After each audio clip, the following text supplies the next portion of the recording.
ಜೈ ಹಿಂದ್ ಎಲ್ಲ ನನ್ನ S S C G D ಎಸ್ಪಿರೆಂಟ್ಸ್ಗೆ ಸ್ಟಾಫ್ ಸೆಲೆಕ್ಷನ್ ಕಮಿಷನ್ದಲ್ಲಿ 2 ಡೇಸ್ ಬ್ಯಾಕ್ ನಿಮ್ಗೆ ಕಾನ್ಸ್ಟೇಬಲ್ ಹುದ್ದೆಗಳನ್ನ ಕಾಲ್ಫರ್ಮ್ ಅನ್ನ ಮಾಡಿದಾರ. ಈ ಹುದ್ದೆಗಳ ಸಂಖ್ಯೆ ಬಂದ್ಬಿಟ್ಟು 25,487 ಹುದ್ದೆಗಳನ್ನ ಕಾಲ್ಫರ್ಮ್ ಅನ್ನ ಮಾಡಿದಾರ.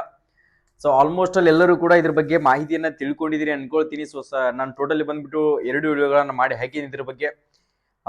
ಯಾವಾಗಿಂತ ಅರ್ಜಿ ಸ್ಟಾರ್ಟ್ ಆಗಿದೆ, ಕೊನೆಯ ದಿನಾಂಕ ಯಾವಾಗ, ಇದ್ರ ಎಜುಕೇಶನ್ ಕ್ವಾಲಿಫಿಕೇಶನ್ ಏನ್ ಬೇಕು, ನೆಕ್ಸ್ಟ್ ಅದಕ್ಕೆ ಹೈಟ್ ಏನು, ರನ್ನಿಂಗ್ ಏನು, ಚೆಸ್ಟ್ ಏನು, ಎಕ್ಸಾಮ್ ಸಿಲೆಬಸ್ ಏನಿರ್ತದ, ಯಾವ ಲ್ಯಾಂಗ್ವೇಜ್ ಅಲ್ಲಿ ಎಕ್ಸಾಮ್ ಇರ್ತದ, ಇದ್ರ ಬಗ್ಗೆ ಆಲ್ಮೋಸ್ಟ್ ಆಲ್ ಪ್ರತಿ ಒಂದು ಇನ್ಫಾರ್ಮೇಶನ್ ಅನ್ನ ಕೊಟ್ಟಿದ್ದೀನಿ. ಇವಾಗ ಬಂದ್ಬಿಟ್ಟು ಸಾಕಷ್ಟು ವಿದ್ಯಾರ್ಥಿಗಳು ಕಮೆಂಟ್ಸ್ ಗಳನ್ನ ನೋಡಿದೆ.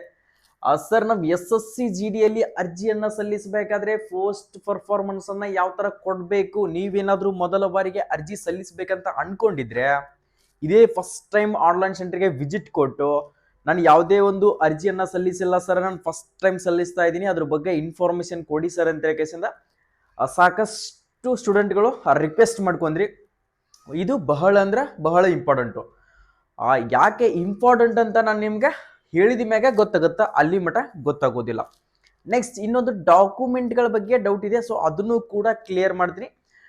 ನೀವೇನಾದ್ರೂ ಈ ಸರಿ S S C G D ವರದಿಯನ್ನ ಹಾಕೊಳ್ಬೇಕು, ಯಾವುದೇ ಒಂದು ಫೋರ್ಸ್ ಆಗಿರಲಿ, ನನ್ನ dream force, CISF, SSB, Assam rifle, ITBP, CRPF, ಯಾವುದೇ ಒಂದು ಫೋರ್ಸ್ ಆಗಲಿ, ಆ ಫೋರ್ಸ್ ನೀವು ಪಕ್ಕ ಪಡ್ಕೊಳ್ಬೇಕು ಅನ್ಕೊಂಡಿದ್ರೆ ಇದು ಮೋಸ್ಟ್ ಇಂಪಾರ್ಟೆಂಟ್. ಪೋಸ್ಟ್ ಪರ್ಫಾರ್ಮೆನ್ಸ್ ಇದು ಮೋಸ್ಟ್ ಇಂಪಾರ್ಟೆಂಟ್ ಆಗುತ್ತೆ. ಇದನ್ನೇನಾದ್ರೂ ನೀವು ತಪ್ಪು ಕೊಟ್ರೆ ನೀವು ಕೊಟ್ಟಿರ್ತಕ್ಕಂಥ ಫೋರ್ಸ್ ಸಿಗೋದಿಲ್ಲ. 100% ಹೇಳ್ತಾ ಇದ್ದೀನಿ. ನೀವು ಅನ್ಕೊಂಡಿರ್ತಕ್ಕಂಥ ಜಾಬ್ ಸಿಗೋದಿಲ್ಲ, 100% ಸಿಗೋದಿಲ್ಲ. ಓಕೆ, ಹೇಳ್ತಾ ಇದ್ದೀನಿ, ಕರೆಕ್ಟ್ ಆಗಿ ತಿಳ್ಕೊಡ್ರಿ, ಕರೆಕ್ಟ್ ಆಗಿ ಅರ್ಜಿಯನ್ನ ಸಲ್ಲಿಸ್ಕೊಡ್ರಿ. ಈಗಾಗಲೇ ಅರ್ಜಿ ಸ್ಟಾರ್ಟ್ ಆಗಿದೆ. ಇದಕ್ಕೂ ಜಸ್ಟ್ ನೀವು ಪುರುಷ ಮತ್ತು ಮಹಿಳಾ ಇಬ್ರು ಕೂಡ ಅರ್ಜಿಗಳನ್ನ ಸಲ್ಲಿಸಬಹುದು. ಜಸ್ಟ್ 10ನೇ ತರಗತಿ ಮುಗಿದಿದ್ರೆ ಸಾಕು, ಏನೋ ಜಸ್ಟ್ 10th ಪಾಸ್ ಆಗಿದ್ರೆ ಸಾಕು ಸ್ನೇಹಿತರೆ. ಒಂದು ಒಳ್ಳೆಯ ಅಪಾರ್ಚುನಿಟಿ, 60 ವರ್ಷದ ಜಾಬ್ ಅನ್ನ ನೀವು ಪಡೆದುಕೊಳ್ಬಹುದು. 60 ವಯಸ್ಸು ಹೋಗ್ಬಿಟ್ಟು ಕೂಡ ಇದೊಂದು ಒಳ್ಳೆ ಅಪಾರ್ಚುನಿಟಿ ಇದೆ. ಇದರಲ್ಲಿ ಚೆನ್ನಾಗಿರ್ತಕ್ಕಂಥ ಸ್ಯಾಲರಿ ಕೂಡ ಇದೆ.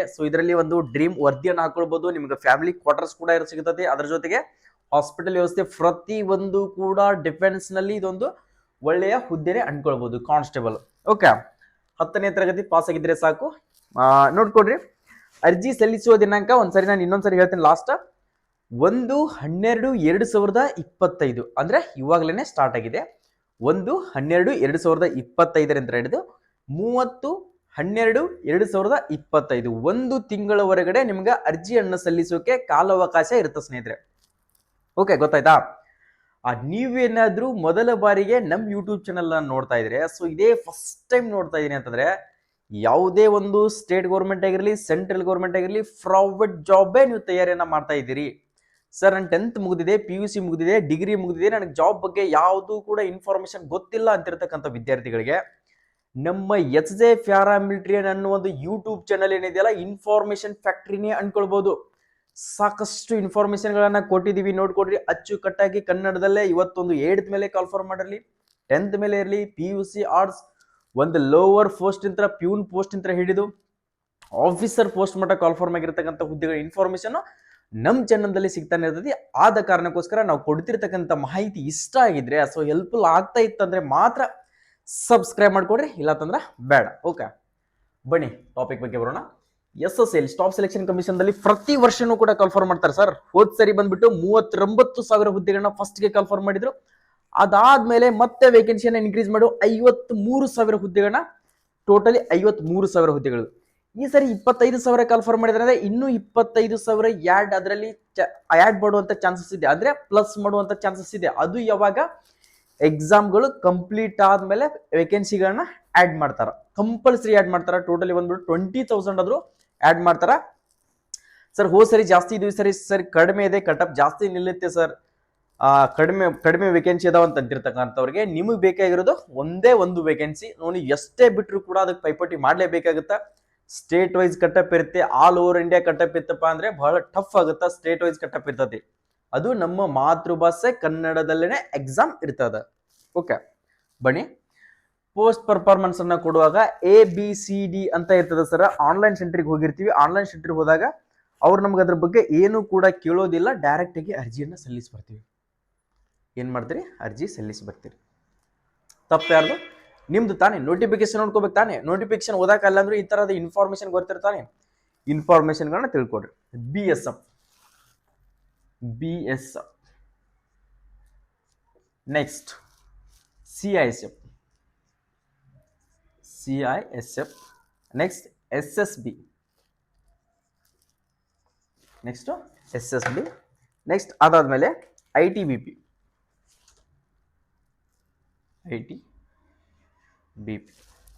Next AR next SSF. Correct ಆಗಿ ತಿಳ್ಕೊಡ್ರಿ. ಒಂದು ಬೇಕಿದ್ರೆ ಒಂದು ರಫ್ ಸೀಟ್ ನಲ್ಲಿ ನೋಟ್ ಮಾಡ್ಕೊಳ್ಳಿ ಯಾವ ತರ ಪೋಸ್ಟ್ ಪರ್ಫಾರ್ಮೆನ್ಸ್ ಅನ್ನ ಕೊಡ್ಬೇಕಂತ. ನಾನು ನಿಮ್ಗೆ ಅದ್ರ ಬಗ್ಗೆ ಡೀಟೇಲ್ ಆಗಿ ಕೊಡ್ತಾ ಹೋಗ್ತೀನಿ.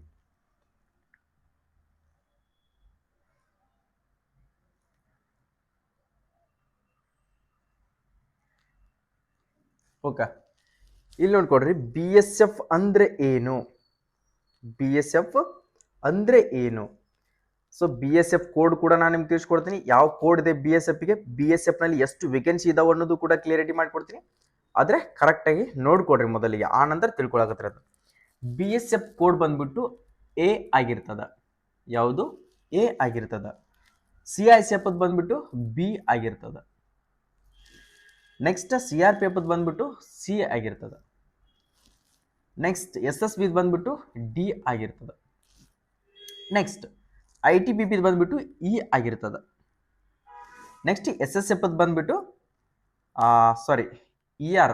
ಒಂದು ಯಾವ್ದು ಮಿಸ್ಟೇಕ್ ಆಯ್ತು? BSF, CISF, CRPF ಇಲ್ಲ ಇದರಲ್ಲಿ. CRPF ಇದರಲ್ಲಿ ನಾನು ರೈಟ್ ಅನ್ ಮಾಡಿಲ್ಲ, ಸಾರಿ.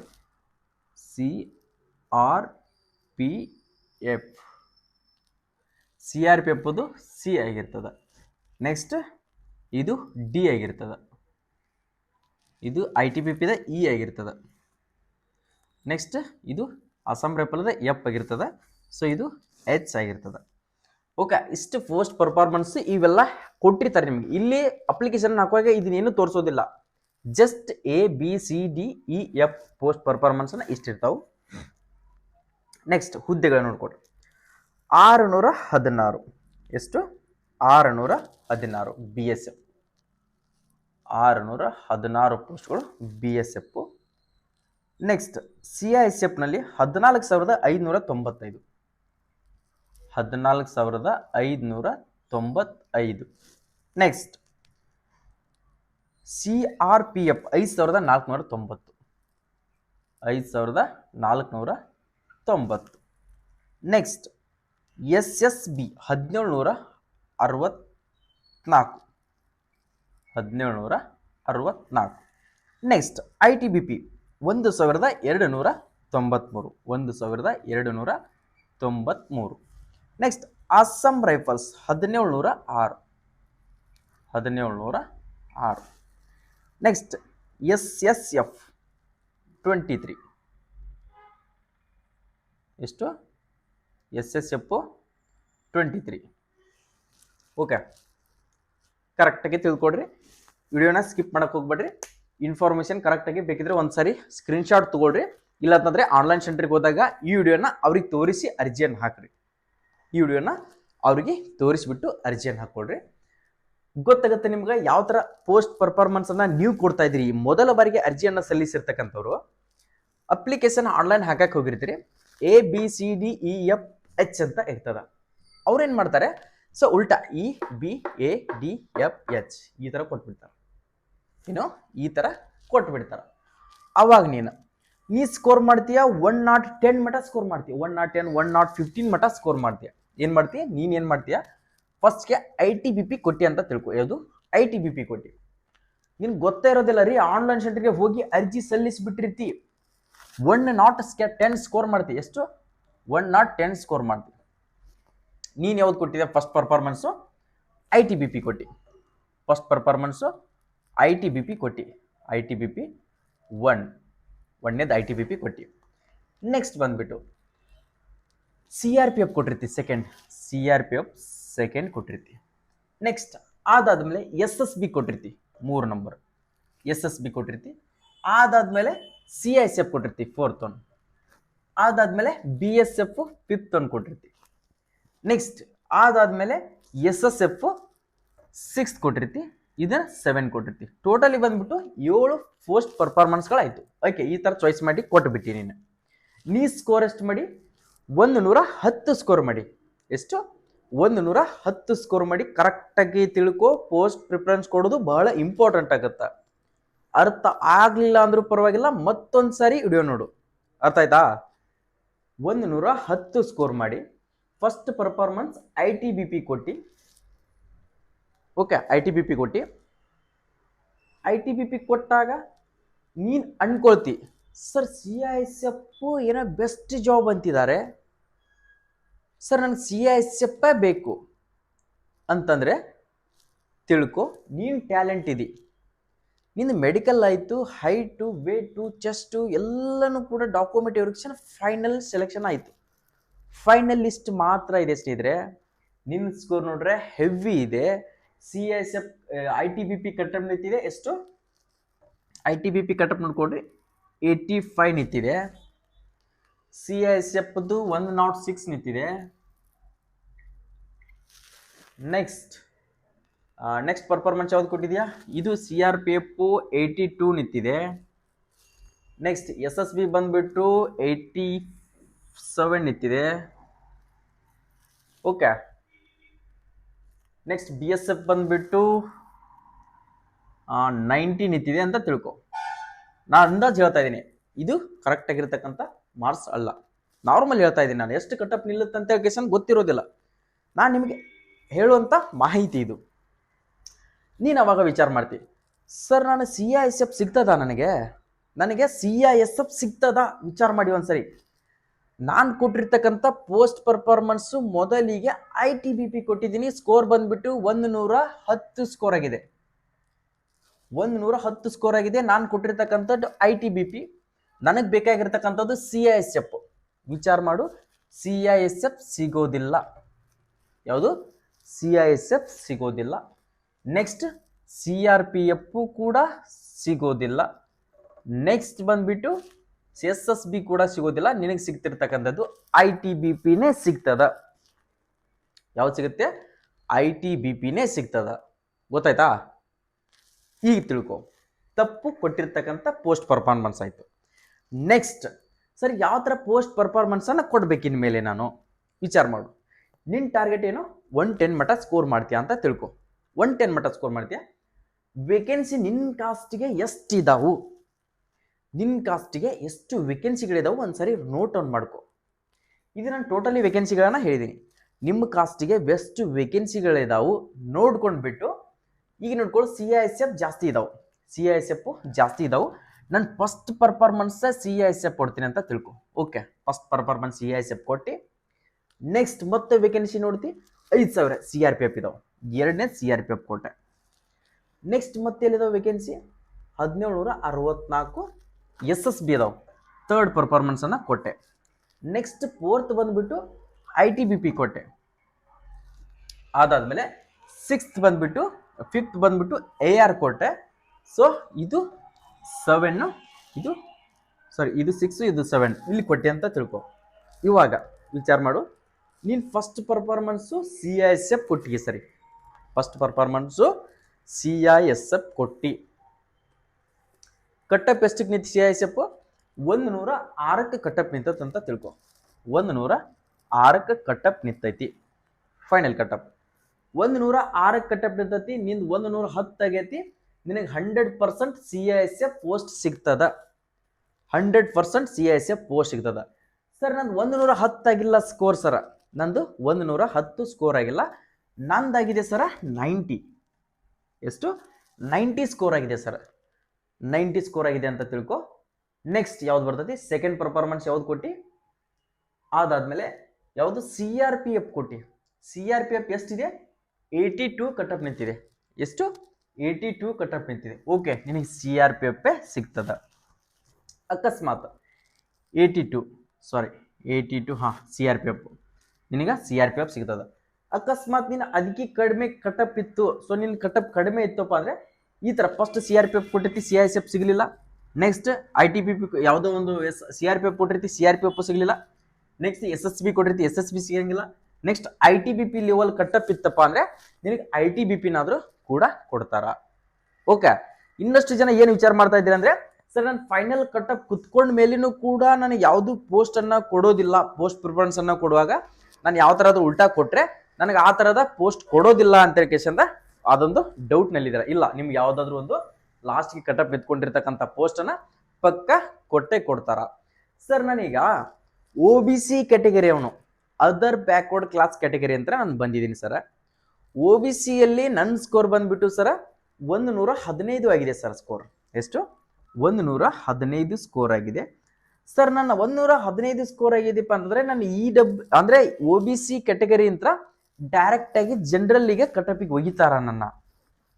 ಒಗಿತಾರ, ನಿನ್ನ ಜನರಲ್ ಕಟಪ್ಗೆ ಕಳಿಸ್ತಾರ. ಹೈ ಸ್ಕೋರ್ ಇದೆ ನಿಂದು, ಹೈ ಸ್ಕೋರ್ ಇದೆ, ಜನರಲ್ ಕಟಪ್ಗೆ ಕಳಿಸ್ತಾರ. ಸೊ OBC ಇದ್ದವರು, OBC ಕಡಿಮೆ ಕಟಪ್ ಇರ್ತಕ್ಕಂಥವ್ರು OBCಯಲ್ಲಿ ಕಾಂಪಿಟೇಟಿವ್ ಮಾಡಲಿ ಅಂತ ಹೇಳಿ ನಿಮ್ಮನ್ನ ಜನರಲ್ಗೆ ಕಳಿಸ್ತಾರೆ. ಅದಕ್ಕೆ ಜನರಲ್ ಕಾಂಪಿಟೇಷನ್ ಜಾಸ್ತಿ ಆಗ್ತಾ ಹೋಗ್ತಾ ಇದೆ ಮತ್ತು OBCನೂ ಕೂಡ ಜಾಸ್ತಿ ಆಗ್ತಾ ಹೋಗ್ತಾ ಇದೆ. ನೆಕ್ಸ್ಟ್ ಪೋಸ್ಟ್ ಪರ್ಫಾರ್ಮೆನ್ಸ್ ಅನ್ನ ಕೊಡೋದು ಗೊತ್ತಾಯ್ತಾ? ಪ್ಲೀಸ್ ಒಂದ್ಸರಿ ಗೊತ್ತಾಗ್ಲಿಲ್ಲ ಅಂದ್ರೆ, ಒಂದ್ಸರಿ ವಿಡಿಯೋ ಅರ್ಥ ಆಗ್ಲಿಲ್ಲಪ್ಪ ಅಂದ್ರೂ ಕೂಡ ಒಂದ್ಸರಿ ನೋಟ್ ಡೌನ್ ಆದ್ರೂ ಮಾಡಿ ಈ ಪೋಸ್ಟ್ ಪರ್ಫಾರ್ಮೆನ್ಸ್ ಅನ್ನ ಕರೆಕ್ಟ್ ಪ್ರಿಫರೆನ್ಸ್ ಅನ್ನ ಕರೆಕ್ಟ್ ಆಗಿ ಕೊಟ್ಕೊಡ್ರಿ. ನೆಕ್ಸ್ಟ್ ಸರ್ ಡಾಕ್ಯುಮೆಂಟು ಡೌಟ್ ಇದೆ ಸರ್, ಡಾಕ್ಯುಮೆಂಟು ಮತ್ತು ಇಲ್ಲಿ ಮೋಸ ಆಗುತ್ತೆ ಸರ್, ಯಾವ ತರ ನೋಡ್ಕೊಡ್ರಿ. ನೀವು ಇನ್ನೂ ಅರ್ಜಿ ಸಲ್ಲಿಸಿಲ್ಲ, ಸೊ ಇನ್ನೂ ಒಂದು ವಾರದಲ್ಲಿ ಅರ್ಜಿ ಸಲ್ಲಿಸಬೇಕಂತ ಮಾಡ್ಕೊಂಡಿದ್ರೆ ನೀವೇನಾದ್ರೂ OBC ಇರಲಿ, SC ST EWS ಇರಲಿ, ಮರಾಠ ಕಾಸ್ಟ್ ಇರಲಿ, ಅರ್ಜಿ ಸಲ್ಲಿಸಬೇಕಾದ್ರೆ ಕಾಸ್ಟ್ ನೋಡ್ಕೊಡ್ರಿ. 18 ವಯಸ್ಸಿನಿಂದ ಹಿಡಿದು 23 ವಯಸ್ಸಿನ ಒಳಗಡೆ ಇದ್ರಿಯಪ್ಪ ಅಂದ್ರೆ ಏಜ್ ರಿಲ್ಯಾಕ್ಸೇಷನ್ ಅಂತ ಎಸ್ ನೋ ಅಂತ ಕೇಳುತ್ತಾ, ಅಕಸ್ಮಾತ್ ನೋ ಅಂತ ಕೊಡ್ರಿ. 23 ಏಜ್ ಕ್ರಾಸ್ ಆಗಿತ್ತು, ನಿಮ್ದು OBC ಇತ್ತು, SC ST ಇತ್ತಪ್ಪ ಅಂದ್ರೆ ಎಸ್ ಅಂತ ಕೊಡ್ರಿ. ಅಲ್ಲಿ OBC ಸರ್ಟಿಫಿಕೇಟ್ ಬಂದ್ಬಿಟ್ಟು ಎಷ್ಟನೇ ತಾರೀಕಿನ ಒಳಗಡೆ ಇದ್ರೆ ಮಾತ್ರ ನೀವು ಫೈನಲ್ ಕಟಪ್ ನಲ್ಲಿ ಡಾಕ್ಯುಮೆಂಟ್ ವೆರಿಫಿಕೇಶನ್ ಹೋದಾಗ ನಿಮ್ಮನ್ನ ಫೇಲ್ ಮಾಡೋದಿಲ್ಲ ಅಂತ ಹೇಳ್ತೀನಿ ನೋಡ್ಕೊಡ್ರಿ. ಪಕ್ಕ ಡಾಕ್ಯುಮೆಂಟ್ ನಲ್ಲಿ ಫೇಲ್ ಮಾಡ್ತಾರೆ, ಕರೆಕ್ಟ್ ಆಗಿ ತೆಗಿಸಿಟ್ಕೊಡ್ರಿ. 1-12-2025 ಹಿಡಿದು 30-12-2025 ಒಳಗಡೆ ನಿಮ್ದು OBC ಆಗಿರ್ಲಿ, SC ST ಆಗಿರ್ಲಿ, ಮರಾಠ ಕಾಸ್ಟ್ ಇರಲಿ, EWS ಸರ್ಟಿಫಿಕೇಟ್ ಇರಲಿ, ಇಷ್ಟು ದಿನದ ಒಳಗಡೆ ಇರ್ತಕ್ಕಂಥ ಸರ್ಟಿಫಿಕೇಟ್ ಇರ್ಬೇಕು ನಿಮ್ದು. ಸರ್ ನನಗೆ ಅರ್ಜಿ ಸಲ್ಲಿಸಿದ್ದೀನಿ, ಬಟ್ ನಾನು ಇನ್ನೊಂದು ವಾರ ಬಿಟ್ಟು ತೆಗಿಸ್ತೀನಿ. ಓಕೆ, ನಡೀತದ, ನೀನು ತೆಗಿಸ್ಬೋದು. ಒಟ್ಟೇನೋ 30ನೇ ತಾರೀಕಿನ ಒಳಗಡೆ ನಿನ್ನ ಸರ್ಟಿಫಿಕೇಟ್ ಇರಬೇಕು. ಇನ್ನೊಂದು ಸರ್ ನಂದೀಗ ಪ್ರೆಸೆಂಟ್ ಐತೆ ಸರ್, ಅರ್ಜಿಯನ್ನು ಹಾಕ್ತೀನಿ ಸರ್, ನೆಕ್ಸ್ಟ್ 2 ತಿಂಗಳಾದ್ಮೇಲೆ ನನ್ನ ಸರ್ಟಿಫಿಕೇಟ್ ಡೇಟ್ ಮುಗೀತದ. ಓಕೆ, ನಡೀತದ, ಅದು ಕೂಡ ನಡೀತದ, ಅದಕ್ಕೆ ಏನು ತೊಂದರೆ ಇಲ್ಲ. ಸೊ ಆ ಸರ್ಟಿಫಿಕೇಟ್ ಕೂಡ ನಡೀತದೆ. ಒಟ್ಟು ಅರ್ಜಿಯನ್ನು ಹಾಕೋಕ್ಕಿಂತ ಮುಂಚೆ ಏನಿರ್ತದಲ್ಲ, ಸೊ ಈ ತಿಂಗಳು 30ನೇ ತಾರೀಕಿನ ಒಳಗಡೆ ಇರ್ತಕ್ಕಂಥ ಸರ್ಟಿಫಿಕೇಟ್ ಅನ್ನ 30ನೇ ತಾರೀಕಲ್ಲ, ಸೊ ನೆಕ್ಸ್ಟ್ ಜನವರಿ 2ನೇ ತಾರೀಕಿಗೆ ಆ ಸರ್ಟಿಫಿಕೇಟ್ ಮುಗಿತದಂದ್ರೂ ಕೂಡ ನಡೀತದ, ಅದೇನು ತೊಂದರೆ ಇಲ್ಲ. ಒಟ್ ಕಂಪಲ್ಸರಿಯಾಗಿ ಸರ್ಟಿಫಿಕೇಟ್ ಅನ್ನ ತೆಗೆಸ್ಕೊಂಡ್ ಕೇಸಂದ ಆಮೇಲೆ ಅರ್ಜಿಯನ್ನು ಹಾಕ್ರಿ ಸ್ನೇಹಿತರೆ. ಎಷ್ಟೋ ಜನ ಡಾಕ್ಯುಮೆಂಟ್ ನಲ್ಲಿ ಹೊರಗಡೆ ಬಿದ್ದಿದ್ದಾರೆ. ಸೊ ಕಾಂಪಿಟೇಷನ್ ಜಾಸ್ತಿ ಆಗೋದ ಕಾರಣದಿಂದ ಯಾವುದೇ ತರನಂತ ನಿಮ್ಗೆ ಎಕ್ಸ್ಕ್ಯೂಸ್ ಕೊಡೋದಿಲ್ಲ. ನಾನು ಹೇಳ್ತಾ ಇದ್ದೀನಿ, SLC ಮಾರ್ಕ್ಸ್ ಕಾರ್ಡ್ ನಲ್ಲಿ ಯಾವ ತರ ನಿಮ್ಮ name, first name, middle name, last name ಇದೆಯಲ್ಲ, ಅದೇ ಸೇಮ್ ಅರ್ಜಿ ಸಲ್ಲಿಸ್ರಿ. Next father name, mother name, next ನಿಮ್ಮ ಊರು, ಡಿಸ್ಟ್ರಿಕ್ಟು, ತಾಲೂಕು ಅರ್ಜಿಯನ್ನು ಸಲ್ಲಿಸುವಾಗ ಕರೆಕ್ಟ್ ಆಗಿ ಲೇಟ್ ಆದ್ರೂ ಪರವಾಗಿಲ್ಲ, ಒಂದು 2 ಡೇಸ್ ಬಿಟ್ಟು ಕಿಸಿಂದ ಅರ್ಜಿಗಳನ್ನ ಸಲ್ಲಿಸ್ಕೊಡ್ರಿ. ಓಕೆ, ಪೋಸ್ಟ್ ಪರ್ಫಾರ್ಮೆನ್ಸ್ ಮತ್ತು ಡಾಕ್ಯುಮೆಂಟ್ಸ್ ಗೊತ್ತಾಯ್ತಾ? ಅರ್ಜಿಯನ್ನು ಸಲ್ಲಿಸಕ್ಕೆ ಹೋಗ್ಬೇಕಾದ್ರೆ SLC marks card, Aadhaar card, phone number, ನಿಮ್ಮ Gmail ID, next caste certificate, photo, signature, ಇಷ್ಟು ಡಾಕ್ಯುಮೆಂಟ್ಸ್ಗಳನ್ನ ತೊಗೊಂಡು ಹೋಗ್ಬಿಟ್ಟು ಆನ್ಲೈನ್ ಸೆಂಟರ್ಗೆ ವಿಸಿಟ್ ಕೊಟ್ಟು ನಾ ಹೇಳಿರ್ತಕ್ಕಂಥ ಪೋಸ್ಟ್ ಪರ್ಫಾರ್ಮೆನ್ಸ್ ಅನ್ನ ವಿಡಿಯೋನ ತೋರಿಸಿದಾದ್ಮೇಲೆ ಅವರಿಗೆ ಅರ್ಜಿಯನ್ನು ಸಲ್ಲಿಸಬೇಕ್ರಿ. ಪಕ್ಕ ಹೇಳ್ತಾ ಇದೀನಿ, ವಿಡಿಯೋನ ಪ್ರತಿಯೊಬ್ಬರಿಗೆ ಆನ್ಲೈನ್ ಸೆಂಟರ್ಗೆ ಹೋದವರಿಗೆ ತೋರಿಸ್ಕೊಂಡು ವಿಡಿಯೋನ ಅಪ್ಲಿಕೇಶನ್ಗಳನ್ನ ಹಾಕೊಡ್ರಿ ಸ್ನೇಹಿತರೆ. ಓಕೆ, ನೀವೇನಾದ್ರೂ SSC GD ಅಪ್ಲಿಕೇಶನ್ ಹಾಕಿದಾದ್ಮೇಲೆ ತಯಾರಿಯನ್ನ ಮಾಡ್ತಾ ಇದ್ದೀನಿ ಸರ್, ನಿಮ್ ಕೋಚಿಂಗ್ ದಲ್ಲಿ 3rd ಬ್ಯಾಚ್ ಏನಾದ್ರು ಸರ್, ಈಗ ನೆಕ್ಸ್ಟ್ ಬ್ಯಾಚ್ ಏನಾದ್ರು ಸ್ಟಾರ್ಟ್ ಮಾಡಿದ್ರೆ ಅಂತ ಸಾಕಷ್ಟು ವಿದ್ಯಾರ್ಥಿಗಳು ಕಾಲ್ ಮತ್ತು ಮೆಸೇಜ್ ಗಳನ್ನ ಮಾಡ್ತಾ ಇದ್ರಿ. ಸೊ ನಮ್ಮ HJ ಡಿಫೆನ್ಸ್ ಅಕಾಡೆಮಿ ಬಾಗಲಕೋಟದಲ್ಲಿ ನಾವು ಈಗಾಗಲೇ ಕೋಚಿಂಗ್ ಸ್ಟಾರ್ಟ್ ಮಾಡಿದೀವಿ. ನೀವೇನಾದ್ರೂ SSC GD ಯಲ್ಲಿ ನಾನು ಕೊಟ್ಟಿರ್ತಕ್ಕಂಥ ಪೋಸ್ಟ್ ಪರ್ಫಾರ್ಮೆನ್ಸ್ ತಕ್ಕಂಗ ನಾನು ಸ್ಕೋರ್ ಮಾಡಿಬಿಟ್ಟು ಈ ಸರಿ ನಾನು SSC GD ಯಲ್ಲಿ ಸೆಲೆಕ್ಷನ್ ಆಗ್ಬೇಕು ಅನ್ಕೊಂಡಿದ್ರಪ್ಪ ಅಂದ್ರೆ ನಮ್ಮ ಹತ್ರ 100 ವಿದ್ಯಾರ್ಥಿಗಳಿಗೆ ಮಾತ್ರ ಅವಕಾಶ ಇರ್ತೈತಿ. ಇದೊಂದು ಬ್ಯಾಚ್, ಅದು ಅತಿ ಕಡಿಮೆ ಫೀಸ್ ನಲ್ಲಿ ಕೊಡ್ತಾ ಇದೀವಿ. ಹಾಸ್ಟೆಲ್ ಮತ್ತು ಊಟದ ವ್ಯವಸ್ಥೆನೂ ಕೂಡ ಇದೆ. ನಮ್ಮ ಹತ್ರ ನಿಮ್ಗೆ ಫಿಸಿಕಲ್ ಟ್ರೈನಿಂಗ್ ಕೂಡ ಫ್ರೀ ಆಗಿರ್ತೈತಿ. ನಿಮ್ಗೆ ಟೋಟಲಿ ಡೈಲಿ 8 ತಾಸು ಸ್ಟಡಿ ಕೂಡ ಕ್ಲಾಸಸ್ಗಳು ಇರ್ತಾವೆ. ಅದ್ರ ಜೊತೆಗೆ ನಿಮ್ಗೆ ಸ್ಟಡಿ ಅವರ್ ಕೂಡ ಇರ್ತೈತಿ. ಪ್ರತಿ ಒಂದು ವಿದ್ಯಾರ್ಥಿಯನ್ನ ಸ್ಟಾಪ್ ಬಂದ್ಬಿಟ್ಟು ನಿಮ್ಗೆ ನುರಿತ ಶಿಕ್ಷಕರಿಂದ ಬೋಧನೆಯನ್ನ ಕೊಡ್ತಾ ಇದೀವಿ. ಪ್ರತಿಯೊಂದು ವಿದ್ಯಾರ್ಥಿ ವರ್ಕ್ ಮಾಡ್ತಾ ಇದ್ದೇನೆ ಇಲ್ಲ, ಒಂದು ರಿಸಲ್ಟ್ ಏನು, ಸೊ ವೀಕ್ಲಿ ಇಂಪ್ರೂವ್ಮೆಂಟ್ ಆಗ್ತಾ ಇದೆಯಲ್ಲ ಅಂತ ಕೇಳಿಸಿದ ಅದು ಬಹಳ ಇಂಪ್ರೂವ್ಮೆಂಟ್ ಅನ್ನ ನಾವು ವಿದ್ಯಾರ್ಥಿಗಳನ್ನ ಪ್ರತಿಯೊಂದು ಮನೆಗೆ ಸೈನಿಕರನ್ನ ತಯಾರಿಯನ್ನ ಮಾಡುವಂತ ನಾವು ಫ್ಯಾಕ್ಟರಿಯನ್ನ ಓಪನ್ ಮಾಡಿದೀವಿ. ನೀವೇನಾದ್ರೂ ನಮ್ಮ HZ ಡಿಫೆನ್ಸ್ ಅಕಾಡೆಮಿಗೆ ಬಂದು ಅಡ್ಮಿಷನ್ ಅನ್ನ ತಗೊಳ್ಬೇಕು ಅನ್ಕೊಂಡಿದ್ರೆ ಸೊ ಇದೇ ತಿಂಗಳ 10ನೇ ತಾರೀಕಿನಿಂದ ಕ್ಲಾಸ್ಗಳು ಸ್ಟಾರ್ಟ್ ಆಗ್ತಾ ಇದಾವೆ. ಇವಾಗಲೇ ಅಡ್ಮಿಷನ್ ಕೂಡ ಸ್ಟಾರ್ಟ್ ಆಗಿದಾವೆ. ಸೊ ನಮ್ಮ ಹತ್ರ ಅಡ್ಮಿಷನ್ ಸೀಟ್ಗಳು ಫುಲ್ ಆಗ್ತಾ ಇದಾವೆ. ನೀವೇನಾದ್ರೂ ಈ ಅಡ್ಮಿಷನ್ ಅನ್ನ ಪಡೆದುಕೊಳ್ಬೇಕು ಆದಷ್ಟು ಬೇಗನೆ ಇಲ್ಲಿ ಕೊಟ್ಟಿರ್ತಕ್ಕಂಥ ನಮ್ಮ HZ defence academy contact number ಏನಿದೆ ಅಲ್ಲ, ಇದು ಆಫೀಸ್ ನಂಬರ್ ಇದೆ, ಈ ಆಫೀಸ್ ನಂಬರ್ಗೆ ಕಾಲ್ ಮಾಡಿಬಿಟ್ಟು ಅಡ್ಮಿಷನ್ ಅನ್ನ ಮಾಡ್ಕೊಡ್ರಿ. ಅಡ್ವಾನ್ಸ್ ಆಗಿ ನೀವು ಹೆಸರನ್ನು ನೋಂದಾಯಿಸ್ಕೊಡ್ರಿ, ಆಮೇಲೆ ಬಂದ್ರು ಕೂಡ ನಡೀತದ. ಸೊ ಇಲ್ಲಿ ಅಡ್ಮಿಷನ್ ಮಾಡ್ಕೊಡ್ರಿ. ಇದು ಬಂದ್ಬಿಟ್ಟು ಆಫೀಸ್ ನಂಬರು. ನಿಮ್ಗೆ ಅಕಾಡೆಮಿ ಬಗ್ಗೆ ಮಾತ್ರ ಇನ್ಫಾರ್ಮೇಶನ್ ಸಿಗ್ತಿರ್ತದೆ. ಇನ್ನುಳಿದಿರ್ತಕ್ಕಂಥದ್ದು ಯಾವ ಇನ್ಫಾರ್ಮೇಶನ್ ಕೂಡ ಇದರಲ್ಲಿ ಕೇಳಕ್ ಹೋಗ್ಬೇಡ್ರಿ. ಡೈರೆಕ್ಟ್ ಆಗಿ ಇನ್ಮೇಲೆ ನನ್ನ ಡೈಲಿ ನಿಮ್ಗೆ ಲೈವ್ ಆಗಿ ಬಂದು ಇನ್ಫಾರ್ಮೇಶನ್ ಅನ್ನ ಕೊಡ್ತೀನಿ. ಸೊ ಯಾರೆಲ್ಲ ನಿಮ್ಗೆ ಇನ್ನು ನಾನು ಕೊಟ್ಟಿರ್ತಕ್ಕಂಥ ಇನ್ಫಾರ್ಮೇಶನ್ ಇಷ್ಟ ಆಗಿದೆ, ಸೊ ಹೆಲ್ಪ್ಫುಲ್ ಆಗಿದೆ, ನಿಮ್ಗೆ ಏನ್ ಅನಿಸ್ತಾ ಇದೆ ಅಂತ ಹೇಳ್ಕೊಂಡು ಪ್ರತಿ ಒಂದು ವಿದ್ಯಾರ್ಥಿ ಕೂಡ ಕಮೆಂಟ್ ಸೆಕ್ಷನ್ ದಲ್ಲಿ ಕಮೆಂಟ್ ಅನ್ನು ಹಾಕೋದು ಮರಿಬೇಡ್ರಿ. ನಾವು ಕೊಟ್ಟಿರ್ತಕ್ಕಂಥ ಮಾಹಿತಿ ನಿಮ್ಗೆ ಏನ್ ಅನಿಸ್ತಾ ಇದೆ, ಸೊ ಯಾವ ತರ ಅನ್ಸಿದೆ, ಸೊ ಇನ್ನು ಏನ್ ಇನ್ಫಾರ್ಮೇಶನ್ ಬೇಕು ಕೇಳ್ರಿ, ನಾನು ಅದ್ರ ಬಗ್ಗೆ ಎನಿ ಟೈಮ್ ಸಪೋರ್ಟ್ ಮಾಡ್ತೀನಿ ಗೈಸ್. ಈ ಸಾರಿ ಪಕ್ಕ SSCGD ವರದಿಯನ್ನ ಹಾಕೊಳ್ಳೇಬೇಕು. Get ready to fight.